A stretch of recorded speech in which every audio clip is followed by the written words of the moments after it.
네. 온라인으로 예배를 하다 보니까 이런저런 것들이 많이 생기네요. 자, 오늘은요, 아버지가 아들에게라는 말씀의 제목으로 우리 함께 은혜 나누기를 원합니다. 오늘은 어버이 주일입니다. 5월은 가정의 달이거든요. 그래서 각종 행사가 몰려있는 달이라서 행복하기도 하고 또 지갑이 가벼워지는 달이기도 하죠. 나가야 선물 사야 되고 또 용돈 줘야 되고 하니까 지갑이 가벼워지는 달이기도 합니다. 하나님께서 가장 처음 만든 공동체가 무엇인지 아세요? 혹시 여러분? 가족. 네, 가족이 아니고 가정이겠죠. 네, 가정 공동체입니다. 네, 가정이라는 공동체입니다. 하나님은 가정을 굉장히 사랑하시고 축복하십니다. 그래서 가장 최초의 공동체가 바로 가정이라는 공동체였거든요. 그래서 하나님은 이 가정을 통해서 하나님 나라가 시작되기 때문에 가정 공동체를 가장 먼저 세우셨고, 그래서 우리는 이 가정 공동체를 작은 천국, 지상의 천국이라고 그렇게 이제 말하고, 오늘 우리가 이제 헌금 찬양으로 불렀던 찬송에도 주님 모신 그곳이 작은 천국이라고 그렇게 찬송 가사에도 나와 있어요. 그런데 성경은 부모된 우리가 자녀에게 무엇을 가르쳐야 하는지 분명하게 가르쳐 주고 있고요.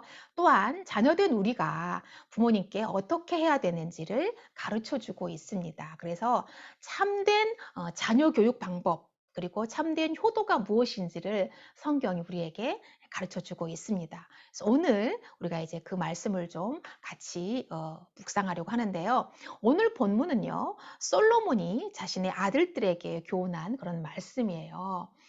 유언적인 말씀이기도 합니다. 그런데 솔로몬이 자기 아버지에게 가르침 받았던 내용을 또 자신의 자식들에게, 아들들에게 가르치고 있어요. 그러니까 솔로몬은 굉장히 효자였던 것 같아요. 부모님에게 굉장히 효도했던 아들이었던 것 같습니다. 아버지의 가르침대로 솔로몬의 아버지가 누군지는 여러분 아시잖아요. 예, 다윗 왕이었잖아요. 아버지에게 가르침 받은 것을 내가 그대로 지키지 않았다면, 그걸 삶으로 실천하고 살지 않았다면 내 아들들에게 또 그것을 가르칠 수가 없는 거죠. 그런데 본인이 그렇게 살았기 때문에, 아버지에게 가르침 받은 대로 살았기 때문에 또 자신의 아들들에게 또 이렇게 아버지에게 배운 것을 가르칠 수가 있습니다. 그러니까 오늘 본문 말씀은 다윗의 3대에 걸친 가훈과도 같은 그런 말씀이라고 할 수가 있어요. 그래서 어떤 가르침을 주었는지 우리가 좀 알아보도록 하겠는데요. 첫 번째로는 잘 사는 비법을 가르쳐 줬습니다. 이 땅에 살면서 우리가 잘 살아갈 수 있는 방법을 가르쳐 줬는데, 여러분, 현대인들은 잘 살기를 원합니다. 그죠? 이 땅에서 잘 살기를 원해요. 잘 사는 게 뭘까요, 여러분? 잘 사는 게 뭘까요? 여러분이 생각하는 거를 제가 얘기를 해볼까요? 맞는지 한번. 성공해서 펜트하우스에서 사는 거예요. 그리고 벤츠를 타고 가격에 구애받지 않고 마음껏 쇼핑할 수 있는 거. 이게 잘 사는 거잖아요. 그쵸? 맞죠? 여러분들이 지금 생각하고 있는 걸 제가 정확하게 얘기했잖아요. 그쵸? 근데요, 아니에요. 우리가 잘 산다는 그 말의 개념을, 뜻을 곡해하고 있는 거예요. 그렇게 사는 사람들을 펜트하우스에서 살고 벤츠 끌고 다니고 가격에 구애받지 않고 백화점 쇼핑하러 가서도 가격 표시를 안 보고 그냥 마음에 들면 뭐 이거 주세요. 이렇게 쇼핑하는 사람들은 잘 산다고 하지 않고 부자로 산다라고 표현해야 맞는 거예요. 그렇잖아요. 부자로 산다라고 표현하는 것이 맞습니다. 잘 산다라고 하는 것은 1차적으로 사회와 이웃에게 피해를 주지 않고 사는 그런 삶을 잘 사는 삶이라고 하는 거예요. 그리고 2차적으로는 가정에서 가족이 화목하고 서로 사랑하고 형제간에 우애 있게 살고, 그죠? 그러면서 그 안에서 하나님의 은혜를 풍성히 누리고 사는 것, 이것을 잘 산다라고 표현하는 거예요. 그래서 이 두 가지 모두 지키고 있다면, 그죠? 그는 잘 살고 있다라고 그렇게 말할 수 있어요. 여러분 어떻게 지금 살고 계십니까?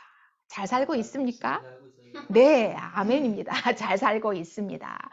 그래서 솔로몬은 이렇게 잘 사는 비법을 그의 아버지에게 배웠다고 말을 해요. 4절을 보면 그렇게 말하고 있습니다. 세번역, 4절 세번역에 보면 아버지는 내게 이렇게 가르치셨다. 내 아버지는, 그러니까 너희의 할아버지는 나에게 이렇게 가르쳤다라고 말씀합니다. 내 말을 네 마음에 간직하고 내 명령을 지켜라. 네가 잘 살 것이다. 이렇게 가르쳤다라고 하는 거예요. 그러니까 솔로몬은 잘 살 수 있는 비법을 아주 간단 명료하게 가르쳐 주는 거예요. 아버지의 말을 마음에 간직하고 아버지의 명령을 지키면 잘 살게 된대요. 전혀 어려운 것이 없습니다. 그죠?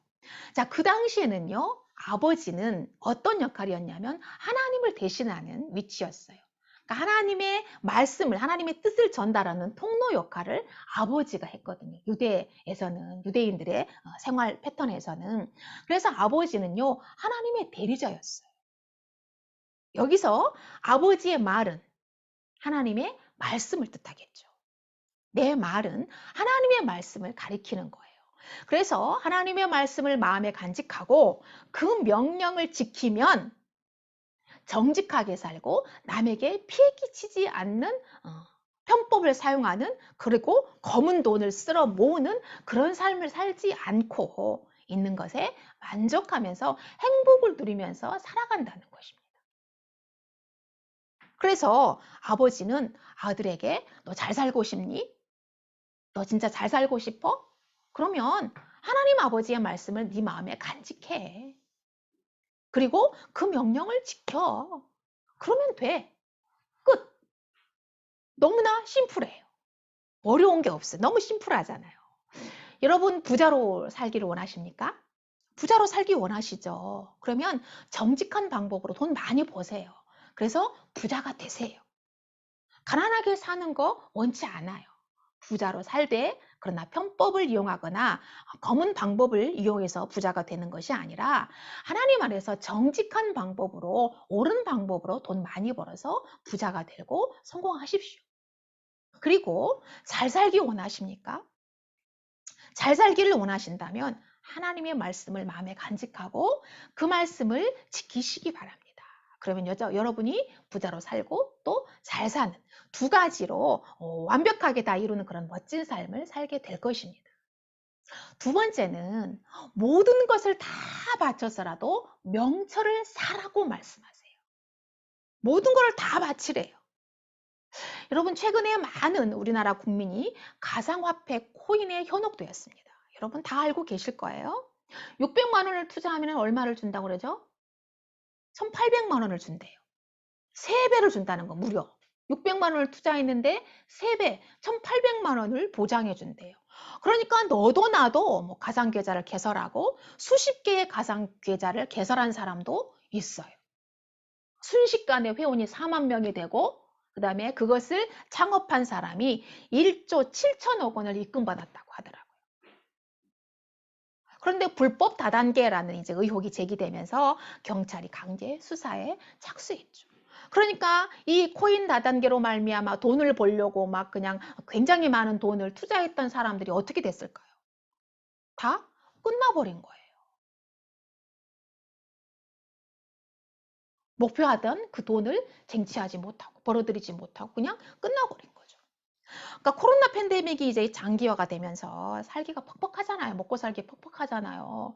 그러니까 돈이 된다고 하면 묻지도 따지지도 않고 그냥 돈을 투자하는 거죠. 모든 것을 다 바친 사람도 있을 거예요, 아마. 그런데 안타깝게 되고 만 겁니다. 여러분, 리스크가 있는 투자는 절대로 하면 안 됩니다. 그리고 불안전한 투자도 절대로 하면 안 돼요. 그런데 이성으로는 알고 있어요. 그죠? 머리로는 다 알고 있거든요. 근데 이게 사람의 심리라는 것이 견물생심이라 돈을 자꾸 통장에 입금을 시켜주거든요. 처음에는. 그러니까 이게 막 그냥 혹해가지고 더 많이 집어넣고 더 많이 집어넣게 되는 거예요. 여러분, 이 유사수신 행위 같은 건 절대로 하면 안 됩니다. 돈 넣고 돈 먹기거든요. 왜요? 정직하지 않잖아요. 정직한 방법이 아니잖아요. 그리고 마음을 빼앗깁니다. 마음을 빼앗겨요. 종일 그거에 신경 써야 되고 그것만 쳐다보고 있잖아요. 그런데 주님께서 오늘 우리에게 분명히 말씀하셨잖아요. 뭐라고 말씀하셨어요? 내 말을 네 마음에 간직해라 라고 말씀했잖아요. 그랬는데 블록체인을 내 마음에 간직하고 그것을 수시로 꺼내서 보고 그걸 수시로 확인하고 수시로 그것을 묵상하고 있잖아요.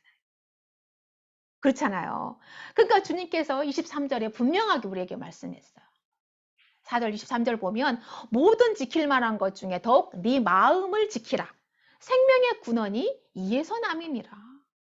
생명의 근원이 우리 마음에서 나온대요. 그러니까 네 마음을 지키라고 하나님께서 분명하게 말씀을 하고 계시거든요. 내 마음속에 무엇이 있죠? 우리 마음속에 지금 뭐가 담겨 있죠? 말씀이 담겨 있잖아요. 그죠? 주님은 말씀으로 우리 마음 가운데 임하셨잖아요. 그러니까 우리 마음 가운데 말씀이 지금 담겨 있거든요. 하나님께서 계속해서 그 말씀을 네 마음에 계속 담아라라고 말씀을 하세요. 그 말씀이 나의 생명의 근원이기 때문에 빠져나가지 않도록 관리해야 하고 지켜야 된다라고 하는 거예요. 상수원 보호구역을 지키듯이 목숨을 걸고 지켜야 한다는 겁니다. 그래서 솔로몬은 우리가 전 재산을 투자해서 사야 할 것이 있다고 정보를 주는데 뭘 사야 할까요? 바로 네가 가진 모든 것을 다 바쳐서라도 명철을 얻어라 라고 말을 합니다. 과감한 투자를 말하고 있는 거예요. 이거는 올인이에요. 올인. 우리가 가진 모든 재산을 투자해서 명철을 사라고 말을 하고 있거든요. 왜 이렇게 과감하고도 무모한 투자를 장려할까요? 그 이유를 알기 위해서는요, 우리가 그 앞에 5절부터 연결해서 읽어봐야 돼요. 항상 말씀은 그 문맥이 이해가 안 될 때는 앞 단락과 뒷 단락을 연결해서 읽어봐야 돼요. 그래야 이해가 되고 해석이 되거든요. 5절부터 연결해서 읽어보면 이렇게 돼 있어요. 지혜를 얻고 명철을 얻어라. 내가 친히 하는 말을 잊지 말고 어기지 말아라. 지혜를 버리지 말아라. 그것이 너를 지켜줄 것이다. 지혜를 사랑하여라. 그것이 너를 보호하여 줄 것이다. 지혜가 으뜸이니 지혜를 얻어라. 네가 가진 모든 것을 다 바쳐서라도 명철을 얻어라. 자, 지혜와 명철, 이게 서로 다른 말이 아니거든요. 그냥 단어가 다를 뿐이지 그 뜻은 서로 비슷해요. 거의 똑같아요. 그러니까 같은 의미라고 해석해도 될 것 같아요. 그러니까 무슨 말이냐면 너를 보호하고 너를 지켜주는 것이 지혜와 명철이다. 지혜가 으뜸이다. 그러니까 네가 가진 모든 것을 다 바쳐서라도 명철을 얻어야 된다. 명철을 사야 된다. 라고 명령하고 있는 거예요. 여기서 말하는 지혜, 명철은 뭘까요? 하나님의 말씀이에요. 하나님의 말씀을 얻기 위해서 내가 가진 모든 것을 다 바치라는 거예요. 그런데 이 말씀을 오해하면 안 됩니다. 그래. 하나님의 말씀을 얻기 위해서 내가 가진 재산을 다 정리해가 하나님께 바치라고 하네? 이렇게 오해하면 안 돼요. 하나님 양아치 아니거든요. 하나님 양아치 아니에요. 우리가 가진 모든 걸 다 그냥 탈탈 털어가지고 뺏어내려고 하시는 분이 아니에요. 성경을 문자적으로 해석하면은 많은 목사님들이 문자적으로 해석하면 또 그렇게 성도들에게 가르치는 분들도 없지 않아 굉장히 많아요. 근데 하나님 절대 이런 분 아닙니다. 자, 이게 무슨 말씀이냐면 그 무엇보다도 말씀이 가장 귀하다. 말씀이 가장 투자할 가치가 있는 것이다. 라는 그런 뜻이에요. 그러니까 그만큼 소중히 여기고 그만큼 귀하게 여기라는 거예요. 여러분, 지혜의 말씀에 여러분의 모든 것을 거시기 바랍니다. 여러분의 목숨을 투자해서라도 이 하나님의 말씀을 사기 위해서 내 것으로 만들기 위해서 투자하고 노력하는 여러분 되시기를 바랍니다. 여러분, 자녀들에게 부정직한 방법으로 돈을 버는 방법을 가르치는 것이 아니라 주님의 말씀을 얻는 방법을 가르치는 부모가 되시기를 바랍니다. 자녀된 여러분들은 부모님의 그 가르침에 순종하시기 바랍니다. 다른 게 효도가 아니에요. 용돈 많이 드리고 멋진 옷을 사드리고 맛있는 음식을 많이 사주고 그것도 물론 효도이지만 그거보다 가장 우선돼야 될 효도는 부모님이 여러분들에게 가르쳐주는 하나님의 말씀을 잘 듣고 그걸 잘 순종하는 그것이 가장 크고 참된 효도라는 것을 자녀된 여러분들이 깨닫게 되시기를 축복합니다. 세 번째는요. 바른 길, 바른 길과 그른 길을 가르쳐 줘요. 여러분, 아버지는 이 지혜의 말씀이 주는 유익에 대해서 아들들에게 교훈했고, 이어서 바른 길과 그른 길을 가르쳐 줘요. 여러분, 모든 부모는 자식이 잘못된 길로 가는 것을 바라는 부모는 한 명도 없습니다. 그쵸? 우리는 다 자녀를 키우고 있잖아요. 기르고 있잖아요. 바른 길, 잘 되는 길로 가기를 바라는 것이 부모의 마음이에요. 그래서 자식이 아침에 나가면 옛날, 오랜 옛날에 우리 어머니들은 자식이 아침에 나가면 뒤뜰에 장독대에다가 정한수를 떠놓고 종일 자식이 잘 되기를 기도했던 그런 어머님들이 대부분 어머님들이 그렇게 기도를 했어요.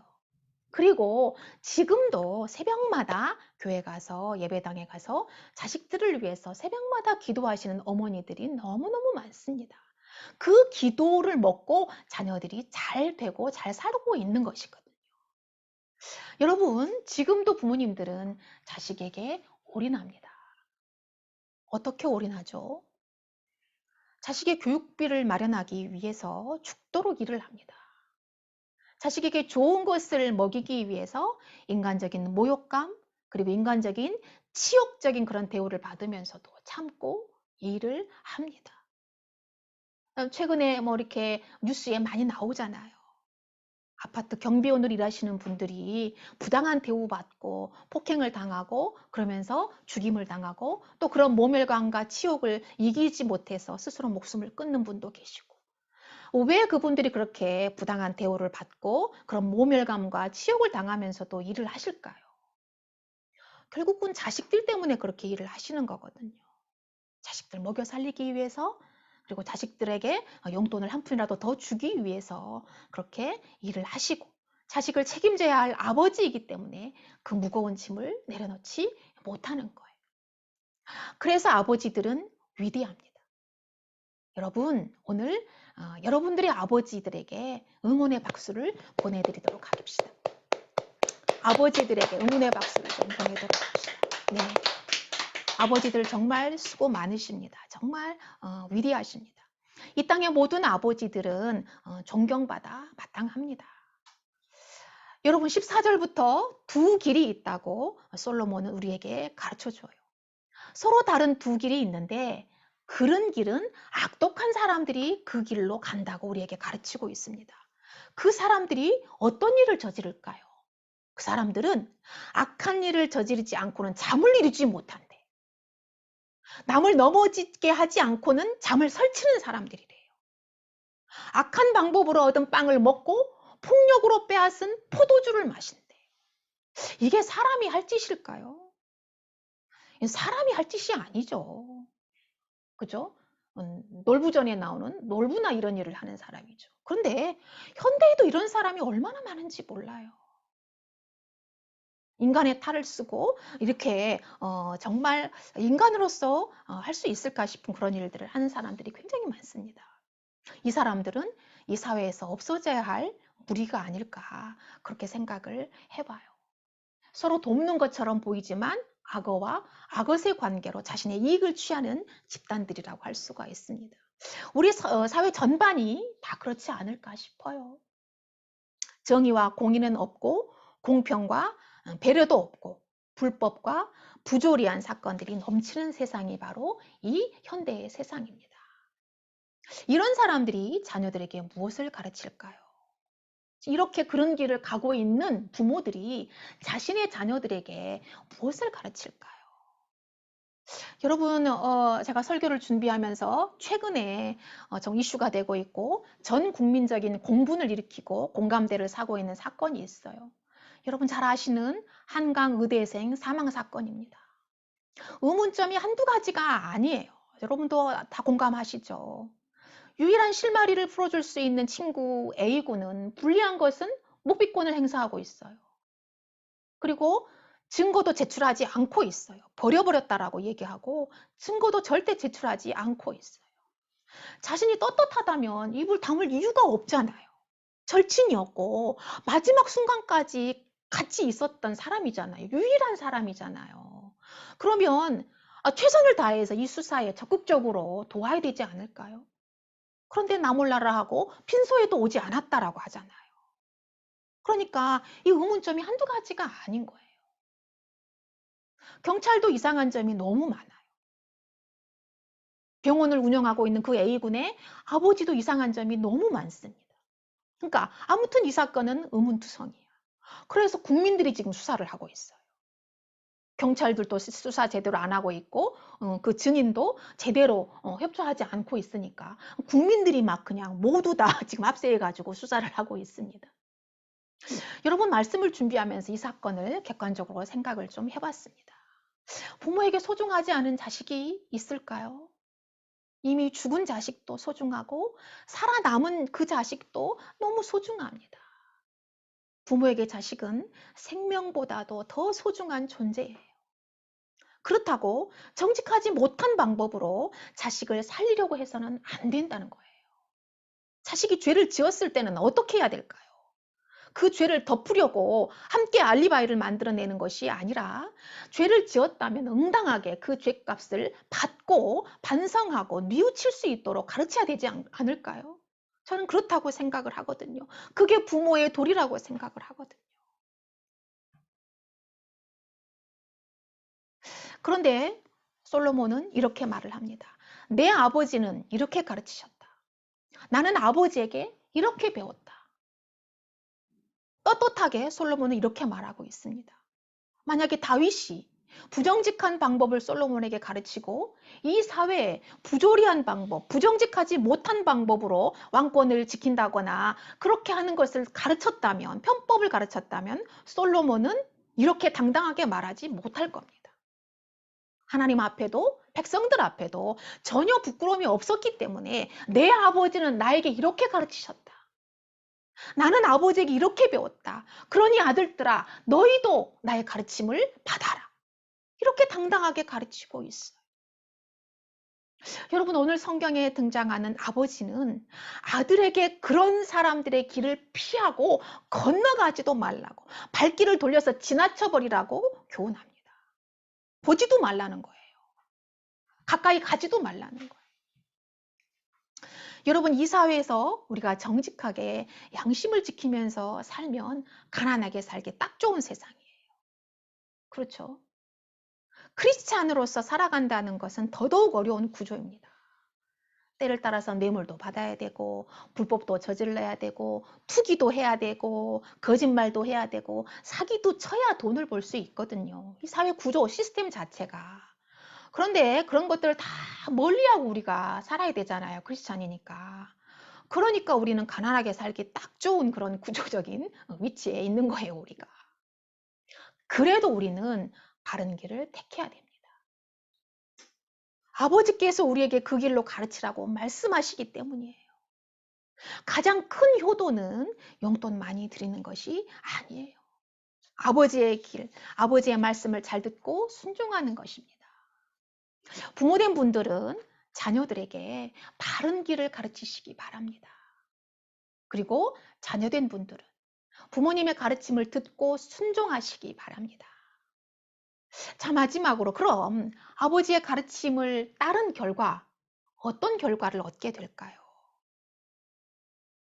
18절 말씀을 보면 이렇게 돼 있어요. 의인의 길은 동틀 때의 햇살과 같아서 대낮이 될 때까지 점점 더 빛나게 된다라고 했습니다. 할렐루야. 여기서 말하는 의인은 지혜를 소유하고 있는 사람을 가리켜요. 의인이 가는 길, 지혜를 소유하고 가는 그 사람이 가는 길은 점점 더 밝아지고 점점 더 빛나게 될 거랍니다. 그러면 걸어가는 길이 더 잘 보이게 되고 더 밝고 더 뚜렷하게 보이게 되겠죠. 여러분 이 캄캄하고 암담한 세상에서 방황하지 않아도 되고 길을 헤매지 않아도 돼요. 왜요? 내가 가는 길이 뚜렷하게 보이니까, 밝고 환하게 보이니까 방황하지 않고 헤매지 않아도 된다는 거예요. 그런데 반대로 악인의 길은 어떨까요? 캄캄한 길이라는 거예요.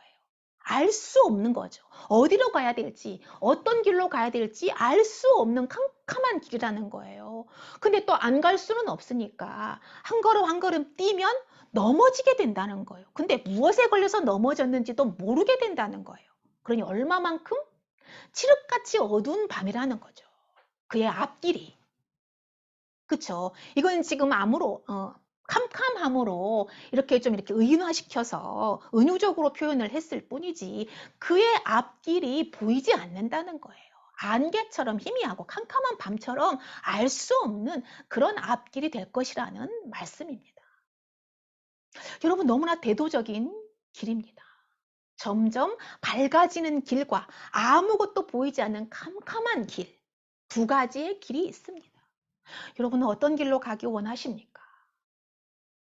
당연히 밝고 환한 바른 길로 가시기를 진정으로 진심으로 축복합니다.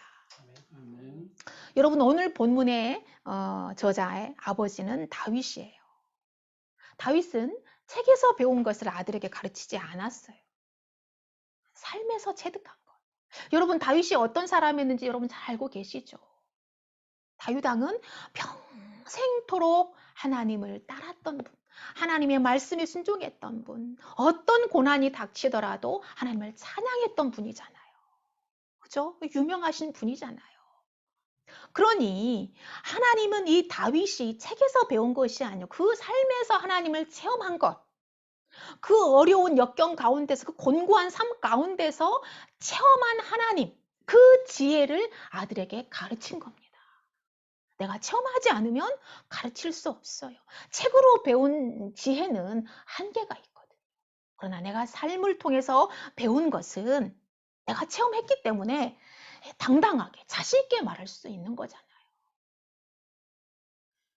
하나님의 가정을 주신 목적은 지금 이 땅에서도 천국을 누리도록 하기 위해서 가정을 허락하셨습니다.